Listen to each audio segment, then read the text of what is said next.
How much do you actually need to retire? If a big number just popped into your head, something like $1 million, I've got good news. For most regular people, that number is wrong. And the real one, your number, is usually a lot smaller and a lot less scary. That $1 million figure gets thrown around everywhere, and it does one of two things to people. Some panic, decide they'll never get there, and give up before they start. Others just freeze and avoid the whole question for years. But here's the truth nobody tells them. Your number isn't a headline, it's personal, and it's built from your life, not somebody else's. So today we fix that. By the end of this video, you'll work out your own retirement number with plain grade school math. No spreadsheet, no advisor, no guessing. Just you, a sheet of paper, and about 2 minutes. And stay with me to the end, because there's one adjustment almost everybody forgets, and it usually makes your number smaller than you feared. I'll show you exactly how to use it. We'll follow Walt again, the everyman from our earlier lessons, whose savings only need to cover a $1,600 monthly gap.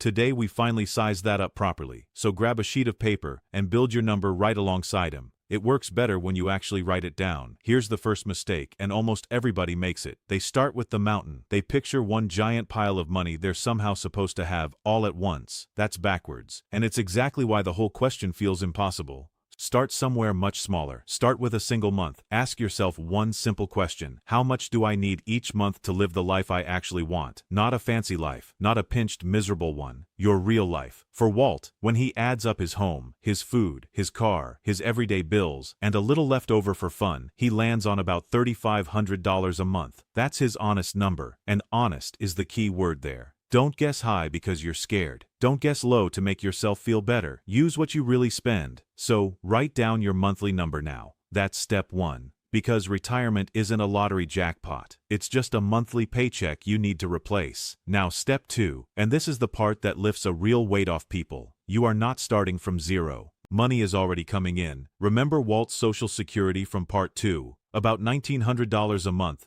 Every month. For life. So we don't ask his savings to cover the whole $3,500. We subtract what's already showing up. $3,500 minus $1,900 leaves $1,600. And there it is. That's the gap. That $1,600 a month is the only piece Walt's own savings have to produce. So, on your sheet, subtract your Social Security from your monthly number. If you've got a pension coming too, subtract that as well. Whatever's left over is your gap. Your savings only have to fill the gap. They don't have to fund your entire life. So what does that $1,600 gap actually add up to in savings? For Walt, about $480,000. Not $1 million. Take a breath on that one because it's probably a good bit less than the number you've been carrying around in your head. Now here's the simple shortcut that gets you there. There's a well-known rule of thumb. The idea is that you can pull out about 4% of your savings in your first year of retirement, fairly safely, and have a good chance of the money lasting. Flip that around, and it's easy. Take your yearly gap and multiply it by 25. Walt's gap is $1,600 a month. That's $19,200 a year. Times 25. And there's his $480,000. Think of that as a starting estimate, not a guarantee.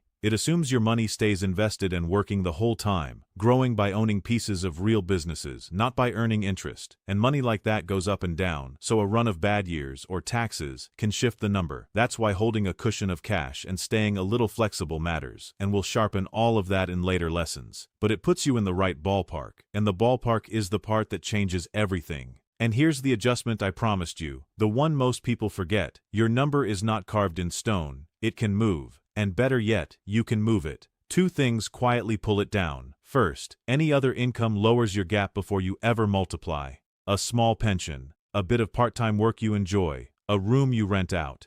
Every dollar coming in is a dollar your savings don't have to cover. Lower gap, lower number. Second, that gap usually doesn't stay full size forever. Most people naturally spend a little less as they get older and slow down, and Social Security comes with cost of living raises, so that side tends to keep up with rising prices on its own. So your real target is often softer than that $480,000. The point is this: don't inflate your number with fears you can actually plan around. Your number is a moving target you can steer. It's not a wall you crash into. So let's pull it all together. Here is your whole retirement number on one sheet of paper in 3 steps. 1. Write down what you honestly need each month. 2. Subtract your Social Security and any pension. What's left is your gap. 3. Multiply your yearly gap by 25. That's your number. That's the 2-minute pressure test. Do it tonight. Walt did. His number landed near 480,000. He's got 180,000 saved so far. A month ago, that gap felt like failure. Now it's just a distance he can see. And a distance you can see is a distance you can close. And if your number comes out bigger than you'd like,